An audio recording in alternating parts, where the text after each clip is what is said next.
Yo, how's it going? So, Bam Margera is in trouble. Uh, yeah, let's see what happens. Cause I know he's under what's it called? I think Britney Spears was in. I can't remember it right now, but let's just go ahead and start the video. Margera is in trouble. For the past 2 years, Bam has been in and out of rehabilitation centers that he was seemingly forced into going. At first, everyone thought he was admitted for his own good. Not anymore. New information has been unveiled that Bam has been put in a legal guardianship. People who are in guardianship cannot choose where they live, cannot have access to their phone, and sometimes cannot consent to their own medical treatment. His family and friends have been chasing him all around the country as he escapes from different facilities. They have a sophisticated system to find him and get him back to treatment centers. But Bam's situation is not as simple as a reckless man being protected from himself. Bam is very likely the primary income source for many of the people around him. He recently just got fired from Jackass Forever and missed out on a $5 million payday. And his legal guardian Lima, while the last person that was in her care, died. Yep. I remember that video you posted. I just want to make a quick disclaimer and say that there is a great deal of speculation that I will be doing in this video, meaning that what I'm saying is not fact. I found all of this information online, and who knows, it could all be wrong. But I guess you can let me know what you think. Also, my video from early 2022 about Bam is pretty much essential to figure out how we got here. Also, you will be very lost if you didn't watch my most recent video about Lima and Amanda. There's a lot of important information in there. For real. But I'm going to do a 1-minute speed round of background information for the few that don't know who Bam is. Bam Margera and his friends in the 90s started a stuntman/skateboard group called CKY. They made extremely popular videos filming these stunts and sold over 1 million copies. Jeff Tremaine and Johnny Knoxville made a popular magazine/film series surrounding skateboarding and stunts called Big Brother. CKY and Big Brother came together and Jackass was made. Bam was the second most famous and successful Jackass star, multiple MTV shows, and millions of dollars. For his whole life, his dad has been his accountant and business manager. His mom has been cleaning up Bam's mess his whole life, but worth it for millions of dollars. Dude, almost all the Jackass guys struggle with addiction. Bam stayed clean until 2007 when he started getting addicted to alcohol and Adderall. However, he was prescribed Adderall for his ADHD. His best friend Ryan Dunn tragically passed away in 2011 and Bam spiraled out of control. For 12 years, he has been in the vicious cycle of doing drugs, public freakouts, trying to get clean, rehab, relapsing, and starting all over again. I'm gonna roll the dice here. 2019 was a rough year for Bam. He had multiple public freakouts, a Dr. Phil episode, and a number of manic Instagram rants. Get it! That's why. Because you don't get it. So what's before that? A heartogram. Why? Because I love it. Why do I love it? Because it's f***ing awesome. Lasky and Strigoi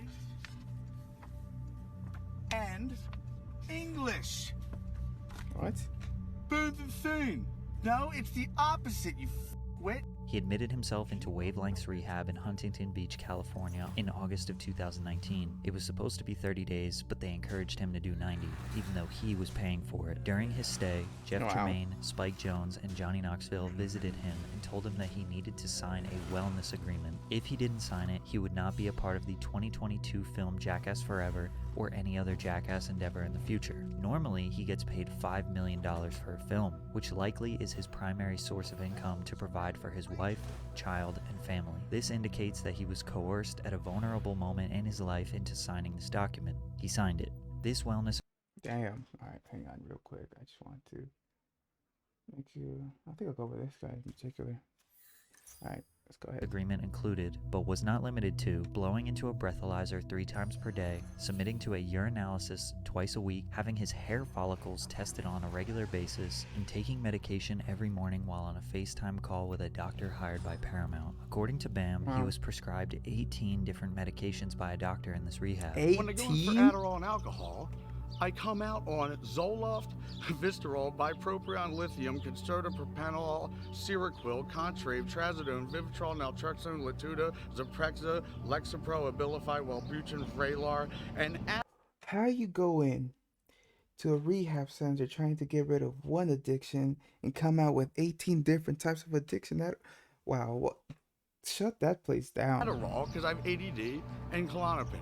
2 of those medications were Adderall and Klonopin, in which Johnny Knoxville allegedly told Bam he couldn't take, even though Bam had been prescribed Adderall for the past 13 years. So he was being told by a doctor one thing and by the Jackass team another thing. This magnitude of different medications led to extreme mood swings, depression, anxiety, and ending thoughts. He described this as psychological torture. Despite the unclear rules, Bam obliged and stayed clean for over a year. During that time, he worked on Jackass Forever, filmed many of the scenes, and even submitted ideas for the film in which many were used. However, one day he was on a road trip with some buddies and slipped up. He took an Adderall. Immediately feeling guilty, he checked himself into a Florida rehab, but that wasn't good enough for the Jackass team, and they fired him from the film. Jackass was everything to me. Damn, dude. Dad. Now I'm so relieved to Knoxville. You Spike. You Jeff. You never cared about me, man. You just don't know what's going on. It's Tremaine and Knoxville. They're poison suckers. And they just are. And they just are.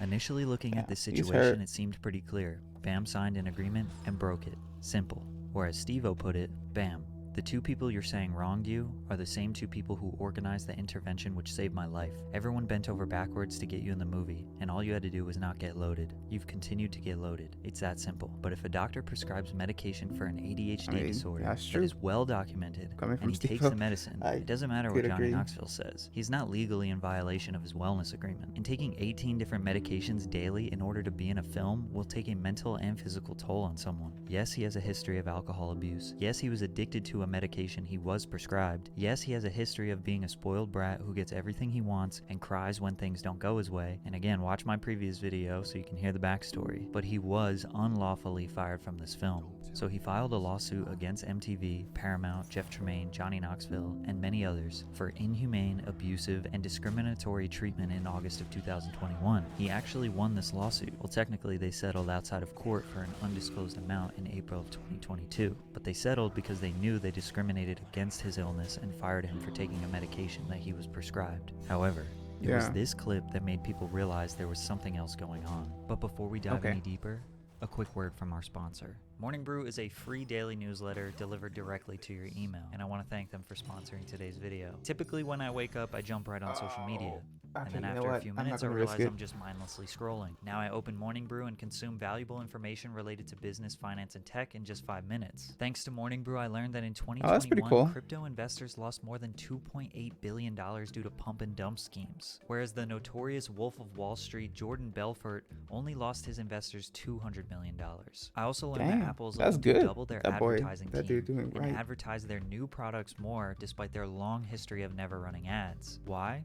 Because their new products are simply not that unique enough for people to want to buy them, so they're going to jam ads down your throat. Plus, Morning Brew is witty and informative, whereas traditional news is generally boring and dry. Morning Brew is totally free and takes less than 15 seconds to sign up. Click the link in the description and subscribe to Morning Brew today. I think I'll do that. Yeah, patrickcc. I'm gonna use this link. So yeah, he's I'm in gonna a do program. This. Seems like a cool little website. The good thing is now is he's got he's under a conservatorship, you know, and it's not a conservatorship; it's a guardianship. Oh, really? The conservatorship has financial implications. With the conservatorship, they're in charge of all of your money and everything. A guardianship, they kind of leave your money out of it. Yeah. And the guardianship, they're just kind of there's rules you have to abide by. And so Bam is allegedly in a conservatorship or a guardianship. You may have heard these terms associated with the Free Britney movement, where she was basically controlled by her father for 12 years. He controlled her money, forced her to take medicine, restricted her phone access, and she had no way of escaping. A conservatorship is where a judge appoints an individual or organization to care for another adult who is deemed unfit to care for themselves or manage their own finances. Knowing Bam's history, you could make an argument that it's justified. Maybe he is unsafe to himself and others. Maybe he shouldn't have access to the internet. Maybe he is incapable of getting his life on track by himself. However, these legal bindings usually give the conservator or guardian an unfathomable amount of power. They literally control your whole life, phone access, bank accounts, medicine intake, where you can and can't travel. The legal system kind of looks at a conservatee like a toddler and the conservator as the parent. The conservator basically takes all your constitutional rights. On top of that, it's interesting when Bam is the one bringing all of the money in for his wife, his parents, and maybe even his brother and friends and family. So they depend on him financially, and this could be a way where they get a little more control. And just a disclaimer, this is not fact. This is all speculation. I'm just a YouTuber who knows nothing about anything. Don't go threatening anybody. Don't go spamming free Bam on social media. But who is Bam's conservator? Who is this person controlling all his decisions? And what are they doing with this power? His mom? His wife? Brother? Nope. Lima Yevremovich. Lima is the owner and founder of Aura, which is a digital mental health services company. And this They video was apparently have wild. proprietary He cutting-edge had before this. technology that will It was a predict wild and reduce video. relapse, self-delete, harm to oneself or others. They basically approach mental therapy like physical therapy, trying to use data and vital information about the body and brain to diagnose mental issues, because just asking someone how they feel and giving them medicine seems like an outdated form of treatment. Lima got popularity on the internet by partnering with Soft White Underbelly, which is a YouTube channel owned by Mark Laeta. Mark interviews addicts, criminals, prostitutes, victims, people with rare conditions, basically anyone outside of the appropriate or expected normal course in life, whether it was by choice, by force, or by chance. These interviews are intended to humanize these people. Soft White Underbelly not only interviews these people, but they try to positively impact their lives, constantly checking up on them, buying them food, giving them resources, not just profiting off their pain. It seems like Mark partnered with Lima to have a professional mental health services company in his corner to provide even more value to his interview subjects if they choose to get help. Lima and Mark decided to raise money and use someone who they interviewed. Like, this reminds me of the Netflix movie of the retirement home, where that lady was like, you know, like, I think she was stealing money from like from the older folks, and like she always put them under conservatorship, saying that they weren't you know, they weren't responsible enough to handle their own selves. That movie was wild, and so this is kind of giving me the similar vibes. I may be wrong, but yeah. To get services and essentially prove that Aura's method and technology works. That person was Amanda, who was a victim of drug addiction and prostitution. Lima and her company Aura got Amanda off the streets and 8.5 months sober. Then she died in her sleep. I made an entire video about Amanda and Lima's story. It's suspicious for sure, but after Amanda died, Lima immediately focused on getting Bam under her control. In April of 2021, Lima posted this on Instagram. Just wrapped up a very successful Las Vegas trip with Aura's partnering treatment centers. Thank you for all the support with Amanda, to Bam Margera and Nikki B for backing us. So while Bam was sober, if you count being on 18 prescribed medications sober, he met Lima. We don't know how or why. He, quote, backs her company, which insinuates that he invested some money, or does he just support them? We're not really sure. The only clue we have is this photo, which was posted on Bam's wife's Instagram in January of 2021. The man right here is Albert Monero Jr. We know this because Nikki posted another photo with him, tagged and with the hashtag family. Are they related? Not sure. Albert Monero Jr.'s LinkedIn states that he is the program director at Aura. It's likely that Albert is the one who introduced Bam to Lima, but I guess we can't be sure. Anyways, a few weeks after Lima posts about Bam backing Aura, Amanda dies. It was a sad day for the Soft White Underbelly community, as she was 8.5 months sober and passed away in her sleep. Bam spent a lot of 2021 publicly attacking the Jackass guys after being fired. This culminated to Jeff Tremaine filing a restraining order against Bam because he was threatening Jeff's life. Bam rants to Tremaine in an incoherent series of texts about signing a contract. We don't know what the contract says because it is written in Bam's made-up language Strigoi. The judge granted Tremaine this restraining order in June of 2021. From here, a petition for a court-ordered evaluation against Bam was ordered and granted on the same exact day in Maricopa County, Arizona on June 1st, 2021. This is basically when you want someone to be evaluated and apply with a mental health facility, but then you need a judge to sign off on it, so the subject is legally required to comply. We're not sure why it was applied for in Arizona specifically, or who applied for it. All we know is that these people are involved in the application, and none of them are his family, but Lima's name is on the document. 3 days later, Judge Christian Bell granted a detention order, and Bam was detained, medicated, and ordered by a court treatment at a mental health facility. Basically, he was forced into treatment. Now, whenever Bam is in treatment, it's a dead giveaway on his Instagram. Someone else makes posts and turns off the comments. It's always old photos, videos, and memories that his audience eats up. Very similar to what was happening with Britney Spears. Sometimes they even sell merchandise while he's in rehab. In early August, he was transferred from Arizona to an outpatient program in Florida. So he spends most of his time in a rehab, but he was able to leave the facility at night or maybe on weekends. Why was he transferred? transferred? Well, we don't know. The first thing he did when he got out on August 9th was sue Jackass, Paramount, Jeff Tremaine, and everyone else. He was still very angry at them. 1 month later, on September 14th, Lima Yevremovich filed an application to become Bam's legal guardian. On that same day, later, Bam's wife filed for custody of their child. Some people look at this as a setup. That does not seem like a coincidence. Lima's tactic of getting people into conservatorships or guardianships is posted on her ARA website. Step 1 is getting them into jail. And what do you know? 2 weeks later, on September 26th, Bam was arrested, and the story couldn't be any more suspicious. He has a woman that's kind of his minder. He arrived from Orlando to back to the hotel about 3 or 4 o'clock this morning, started attacking her. She just let me know.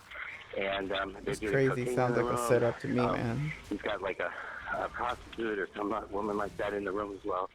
He attacked her, grabbed her breast, and she said she thinks he tore her implant.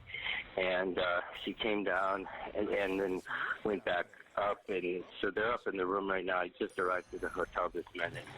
So he attacked her at the Don Cesar? Right, in the room. Around 3 to 4. Okay. At around 3 No, this is just now. Just now. And does she need a paramedic? You said she told her. I don't know. His name is Bam, B-A-M, from the show Jackasses. Mm-hmm. Okay. The Jackass. How tall does he look? So he's 5'11". Oh wait, no, he's not that tall. He's 5'6", 5'7". 5'7".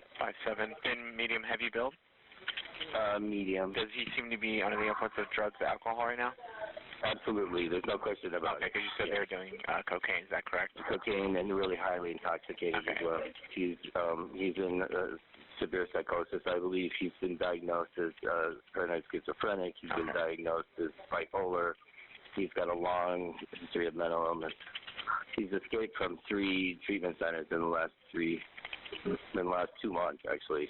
So according to this unnamed this caller, dude was giving Bam the was in a hotel whole room information, high on bro. Coca-Cola Just with a say, just prostitute. send them. He attacked her and tore her breast implant, but this caller didn't know if the woman needed medical attention. He said that it happened at 3 a.m., but the woman went back upstairs with him. He also didn't know how tall Bam was, but knew that he was diagnosed as a paranoid schizophrenic, bipolar, and knew that he escaped 3 treatment centers in the last 2 months. he gave that How info. did he know this information? Well, he said that Bam has a minder who gave him this information. A minder is someone whose job it is to look after someone else. Turns out this unnamed caller is a man named Stephen Timmer, who's an interventionist that was hired by a, quote, trustee to get Bam to treatment. Stephen said the woman in the room's name was Missy, who is his 65-year-old aunt. This is the woman being referred to as his minder. And when the police got upstairs, expecting an assault and cocaine everywhere, they just got a very normal Bam and his aunt. The police go in the room to talk to Bam, and another officer goes to talk to his aunt Missy. Missy is on the phone with someone. Okay, so what's going on? You can hang up. This is his body. We can assume it's Lima, and we can even hear her voice for a second, and it sounds like her. We can also assume that she's instructing Missy on what to do and what to say. The police officer asks Missy who she is to Bam, and she goes on this long rant, not answering the question, not saying anything about a prostitute or an assault, and just says that Bam is out of his mind. Plus, she also said,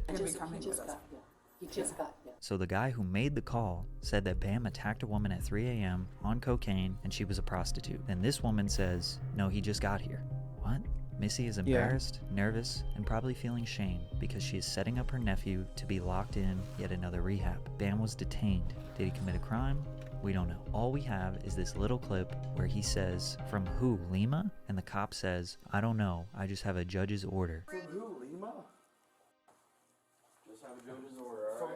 Yo, like, this is crazy, So the bro. cop has Like, an order from the judge to take Bam to a rehab over seemingly a false story. It seems like Lima, Missy, and Steven made up a lie about Bam doing drugs and assaulting a prostitute to get the police called to the hotel. Once they were called, Lima was able to secure her conservatorship and get Bam under her control. Whether the story was real or not, Lima was now officially Bam's guardian. This reminds us of when Amanda got arrested over allegedly beating her father with a pipe to be taken to jail and then into Lima's care. Bam, a few months later, told the story. He knows he was set up and sabotaged. I was gonna see my wife and kid who I haven't seen in he was set a up. half of a year.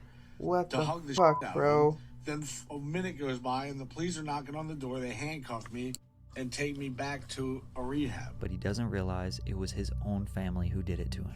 That was in September of 2021. We basically heard nothing about Bam for the next 8 months. It was also during this time that I made my video. We got a few random posts on his social media that someone else is controlling, claiming that he is working on his health. Most of his core fan base thought this was really good for him. It was also during this 8-month period that BJ Investigates started exposing this information and doing her due diligence. She's also the one who got access to almost all of these court documents that we now have been checking. The Free Bam movement started attracting a larger audience. It's also because of this public information that BJ was exposing, she is now facing lawsuits from various people involved in this situation.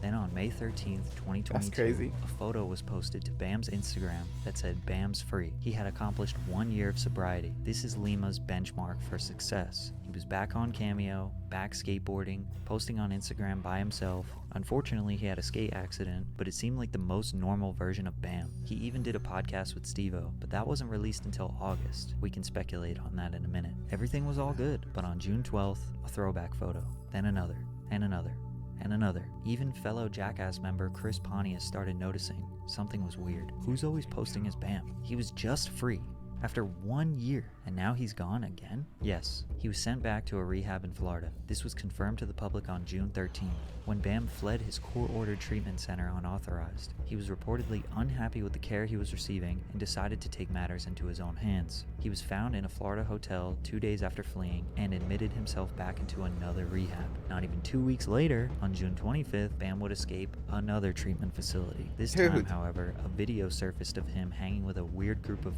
friends, seemingly very inebriated. They even film and laugh at him while he's passed out on a hotel room bed. Oh god, this makes me so uncomfortable. 2 days later, he was found in a different Florida hotel where police, a crisis intervention team, and both of his parents took him to yet another facility. On top of this craziness, his wife was not allowing him to see his son. Allegedly, she was not communicating with him directly, only through their custody team. I don't think anyone would really blame her, considering these hectic times. So Bam is running around like a madman. Most people look at this as a man refusing to get clean, which very well could be true. Maybe he's sick of being forced into rehabs for the past 2 years of his life. Maybe he is actually manic and a danger to himself. But the Free Bam movement got so big since he was constantly disappearing from the public eye. His fans were so concerned with Bam's safety that they had to address it on social media. Whoever's controlling Bam's account admitted that Bam had been in a temporary healthcare guardianship with Lima, not conservatorship. Some people say it's the same exact thing, but she is no longer his guardian today. They assure us that Bam is getting the care he needs, and being out of the public eye is the best thing for Bam right now. They say if he chooses to speak on it, he will, but they don't give him access to his phone, and whenever he says something that they don't like, they delete it or not approve it to get posted. So basically, if he chooses to speak on it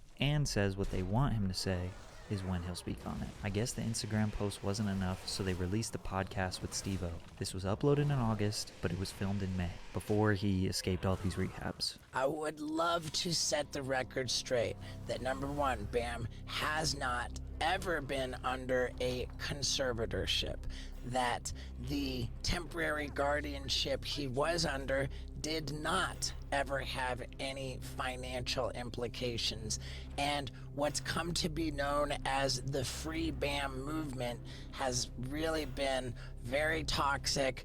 It's served to try to assassinate the character of Bam's former guardian, Lima, who has never been paid to work on Bam's case, has never done anything but try to help Bam. What you will notice in this podcast is Steve-O is trying to control the conversation in a very specific way, so he can stop the conspiracy theorists from continuing their narrative. The hashtag Free Bam. And people seem to think that you're the Britney Spears of Jackass, the evil villains have taken over your life and stolen all your money, and can we safely say that none of that is true? I don't know what's been going on because I haven't been able to look. As a matter of fact, I can't even post on my Instagram. Everything has to go through Johnny Schiller from Heart Supply. So Bam does not have control over his Instagram. Steve-O didn't like the way Bam responded to this question, so he asked it again. Can we safely say that you have not been a prisoner and mistreated? Controlling the narrative? And, really?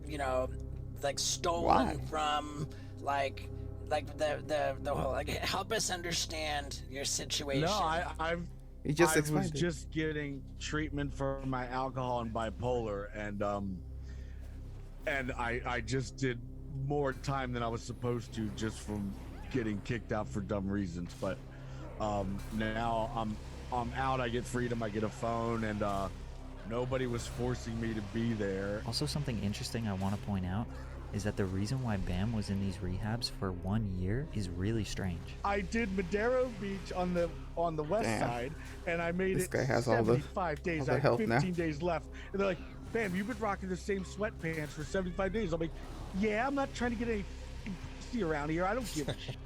And they're like, "Well, you're getting kicked out for bad hygiene." I'm like, "Oh my god!" So I get to another place in Ocala National Forest. So I'm like, "So this is day 76." They're like, "Oh no, you're starting at square one." I'm like, "Muff." So I make it to day 80 there, and I smoke a cigarette and I throw it out, and it's smoking in a bush, and they film it. They're like, "You could have lit the whole national forest on fire. You're getting sent to West Palm Beach." I'm like, "What?" Now I know I'm Damn, getting bro. back to square one. That's why I've been doing this shit for a year. Now, I don't really know much about rehabs, but it seems kind of ridiculous that they would make you restart your entire rehab program just because you didn't change your sweatpants. And also, smoking a cigarette, then flicking it into a bush, and apparently trying to set the place on fire is another reason why you need to restart your entire rehab process for 90 such days. yeah, that's pretty Maybe wild. one of you can confirm that in the comments, but that doesn't seem like a valid reason. Seems like something else happened that Bam doesn't really know about. Maybe it was Lima keeping him in the rehab. Steve ends the podcast with a powerful message. Please be supportive of Bam being in rehab, of taking sobriety seriously, because anybody who's talking about free Bam, let him out, get him out of treatment, like, you're trying to kill my fucking brother, you know, and don't do that. There are a lot of people that will look at this situation, like Steve-O, and say Bam isn't getting sober because of his own actions. Nobody is to blame but Bam, and his family just wants to help. And that is 100% true. Nobody will be able to get sober without their own determination. However, That is true. there are so many factors here that just make this suspicious. After Ryan Dunn passed in 2011, Bam was in terrible shape for years, until 2016. Nobody ever forced him in and out of rehabs. No guardianships, just partying with him and enabling his lifestyle when he was in pain. His most successful attempt at getting sober was in 2016 and 2017 when he decided to move to Estonia, then Barcelona on his own volition. He lost a lot of weight, skateboarded every day, and stayed sober for a year. When he got back to the States, bro. he had a kid. A year later, he's throwing parties at Castle Bam, seemingly back in this toxic lifestyle. But to me, he looks way more in control than his wife, who's diving in the crowd full of men with her pants off. So it's all good when everyone else wants to party, but not when Bam does, even though he's the one paying for everything. He wrote this long letter from rehab in 2019. In this letter, he said they would not let him take business calls. They would not let him manage his Cameo account that had $20,000 worth of deliverables. He said that being in rehab is preventing him from progressing because he cannot create or work. On top of that, he was the one who was paying for the treatment. At this point in early 2019, he was not being medicated in rehab. It was during the wellness agreement that Paramount, Jeff Tremaine, and Johnny Knoxville made him sign in mid-2019, where he was put on 18 different medications that they forced him to take every single day. I don't think people realize how damaging it is to a person when they're on multiple antidepressants, mood stabilizers, uppers and downers. That makes you crazy. But whenever Bam talks about it, the public just thinks, here we go again. And they don't believe anything he says. Plus, the one drug he couldn't take was Adderall, the only drug he was actually prescribed for many years. And once he took one Adderall, he got booted from the film. Then when he got fired from Jackass, which he normally makes $5 million from, his friends and family probably thought, holy shit, Bam's behavior just made us lose all of that money. The last Jackass film was in 2011, so Bam hasn't made a giant check like that in 11 years, and now won't ever get another Jackass payday. Bam didn't care about the money because his dad has been managing his finances for the past 20 years. He doesn't know how money works. His family realized they needed to do something by force. So for the past year or so, they've been chasing him all over the world and setting him up to lock him up in rehabs, because if he can't get back on the right track, his whole family goes broke. Again, all speculation, no facts, just a dumb YouTuber here. But what we can all agree on is Bam 100% needs to tighten up and get his act together, because other people have more control over his life than he does, and it could get scary. That's the sad part, for real. Yeah, that's... I don't know. I don't trust that Lima woman. I ain't gonna cap. Like, it sounds like she's tried to like set him up, and then the way, like, the whole Amanda, where they were saying that she was sober, and then they found, and then like BJ investigations found out that she had, she was still on like medications and stuff like that. And then when the Lima came onto what's it called, software underbelly, to say that she wasn't, that she was completely sober, that it was like, I think it was like a heart attack, or it was something, like she died like peaceful, not peacefully, but like she died like from natural causes or whatever. And then, that woman BJ investigates just kind of like said that's a false lie. That was kind of a lie, because she's still under these drugs. Same with this. Like, I'm worried. Like, well, like, I'm kind of like, yeah, I kind of have like a worry for Bam in this particular situation. Dude, I hope he gets the help. Like, when he went to Barcelona, and when he went to I don't know where else, to get to, because he really wanted to get better for himself, and that came from himself. He got better, but like, that's up to him. But the way they're setting him up to, like, the whole police thing, or like, yeah, there was like a prostitute, but then like that hotel situation, that was insane. I don't know. I feel like there might be like some sketchy stuff going on.